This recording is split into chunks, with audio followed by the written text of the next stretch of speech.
and welcome to my B2 High Intermediate English course.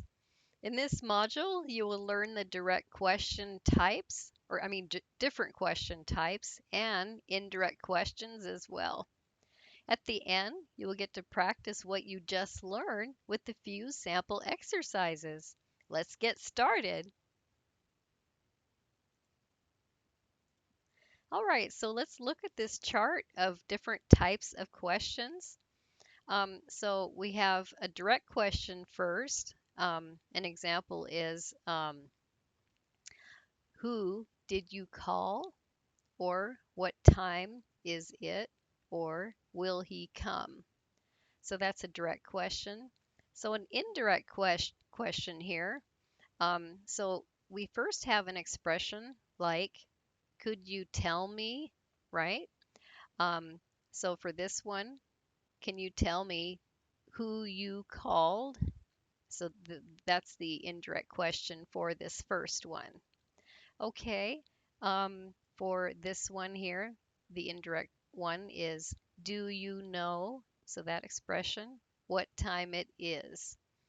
Or we have, I'm wondering, um, and then if or whether he will come. So that's the indirect question for this one here. Will he come? All right. Okay, we'll look at different question types.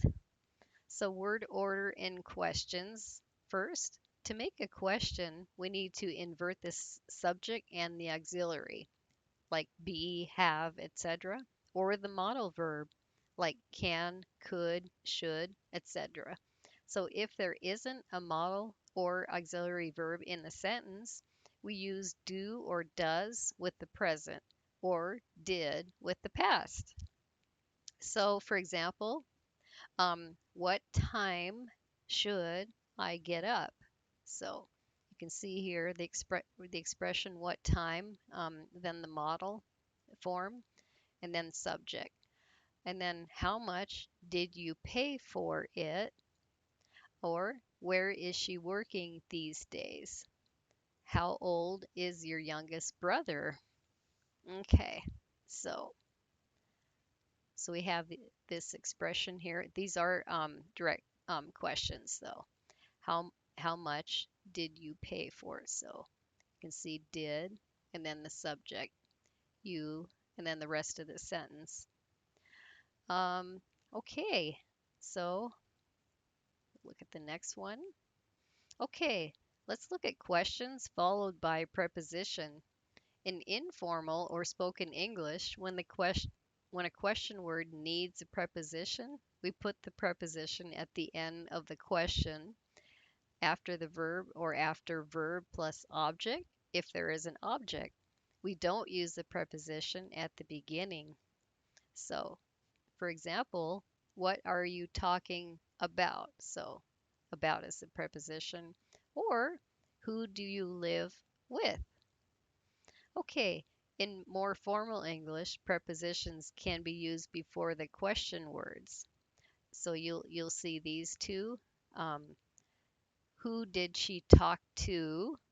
So that's informal. And then this one, to whom did she talk? So being here at the beginning, that's more formal. We don't ask in that way very often. All right. Note that we use whom instead of who after preposition here. Okay. Okay, negative questions is next. We use a negative verb in questions to ask the listener for confirmation about something that we think is true.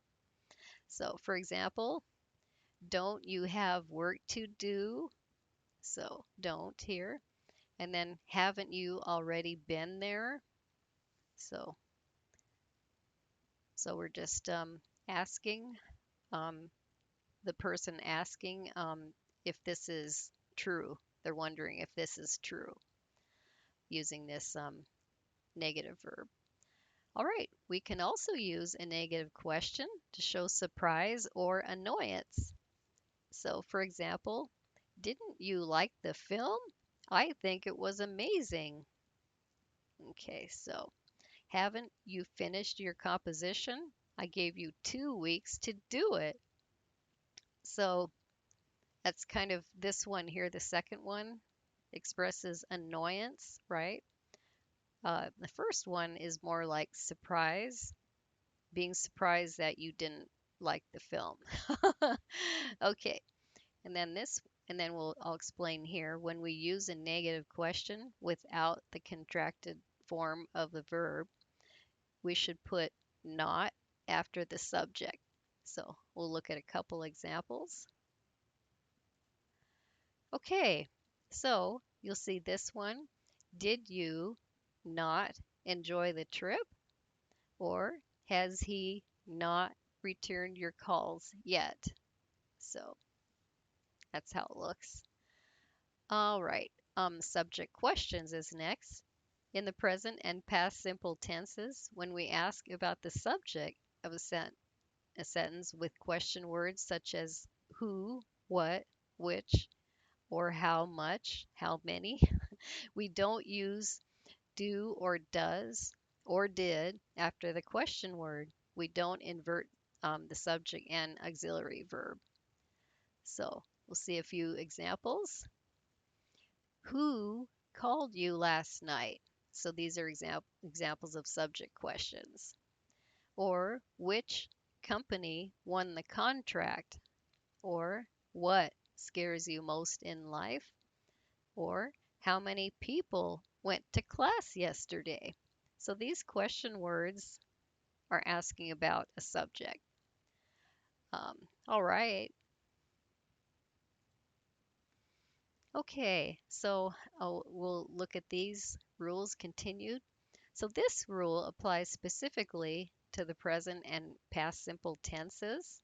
For other tenses like present continuous, present perfect, etc., where the auxiliary verb is part of the verb form, we include the auxiliary verbs in subject questions. So, for example, who is cooking dinner tonight?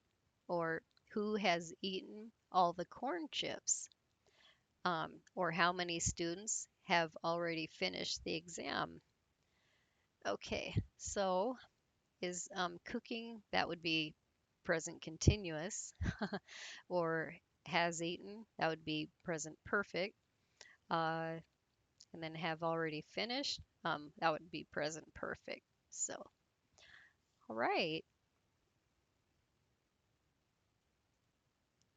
Okay, now we have indirect or embedded questions. We normally use indirect questions when we want to be more polite. We begin the question with expressions such as can you tell me, could you tell me, do you know, or would you mind telling me?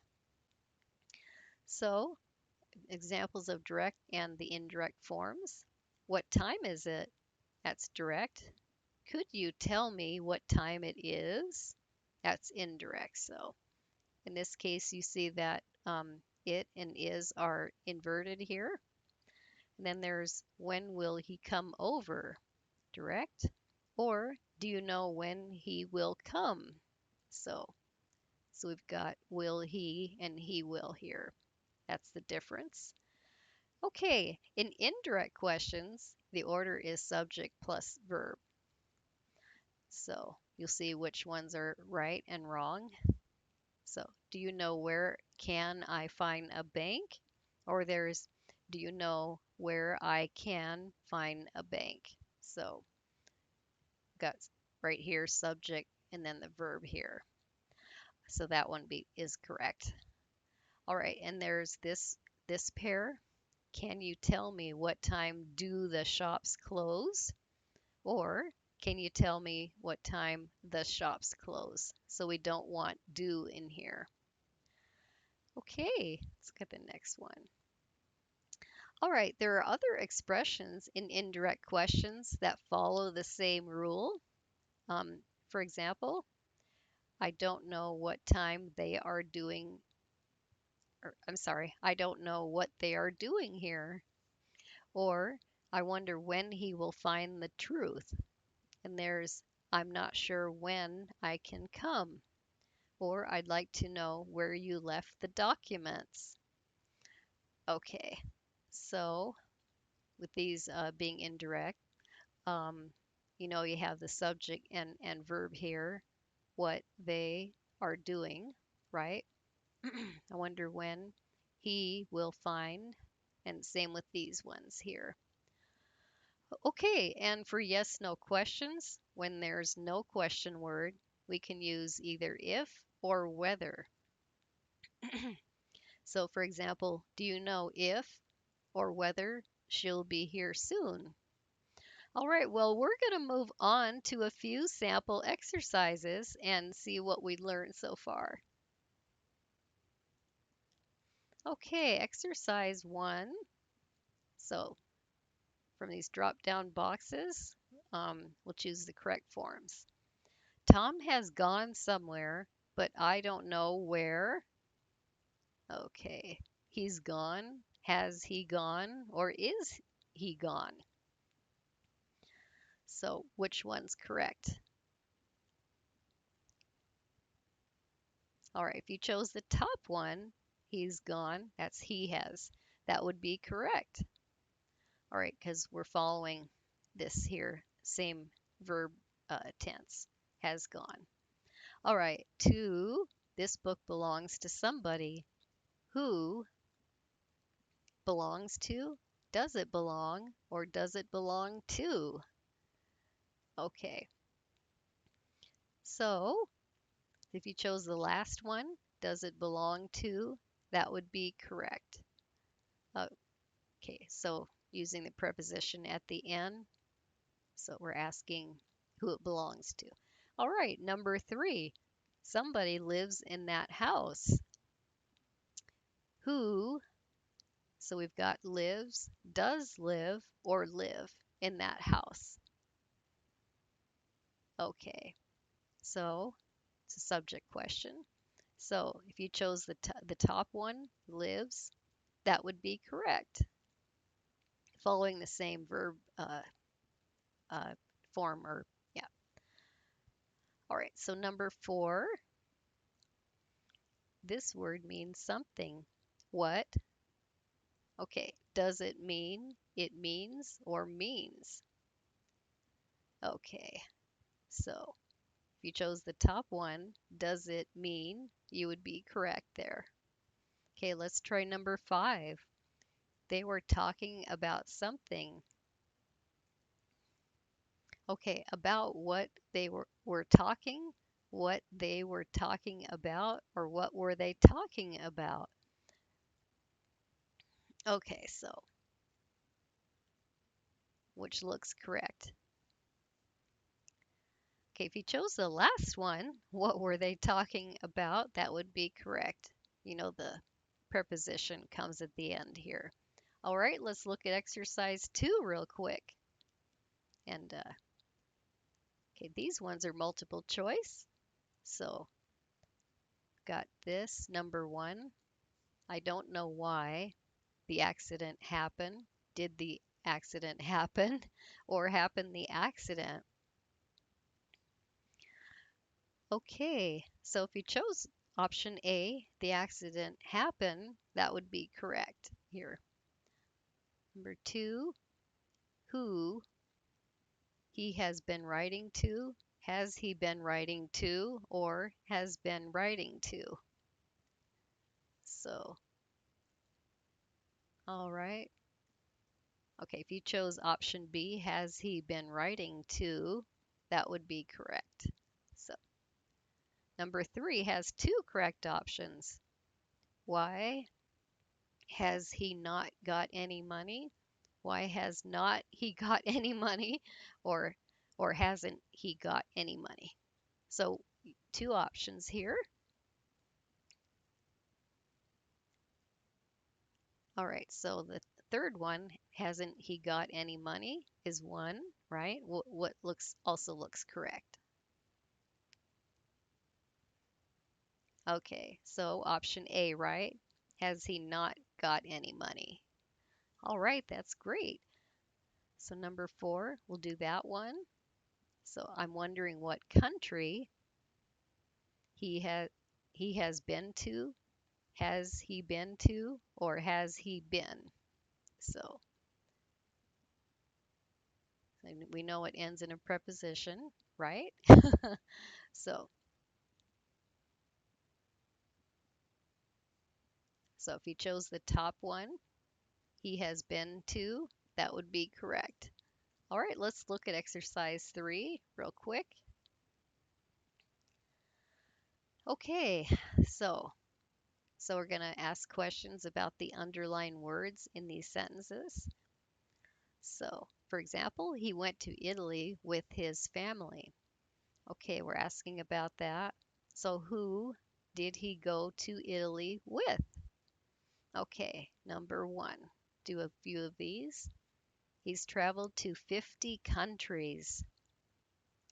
How? So we've got 50 here is underlined. So this means how many, what, countries has he traveled to? So that would be the question. Okay. Number 2, 2,000 people protested against the reforms.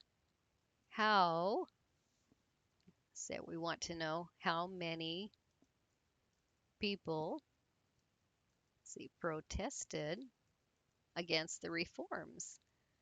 Okay, number 3, they couldn't finish the final report. Okay, so we're asking what, okay, and then couldn't they, whoops, they finish. Okay, all right, one more. He's been posting on his blog every day. Okay, all right, so we're going to ask how often, right?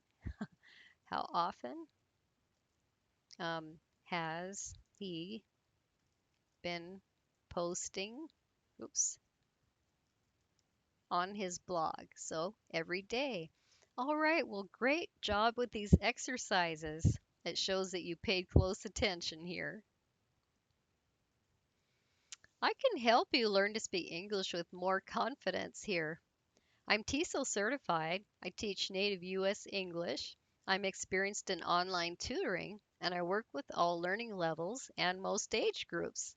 So whether you need help with grammar, speaking, vocabulary, or writing, or any other area, you've come to the right place. Well, thank you all for watching my video and happy learning.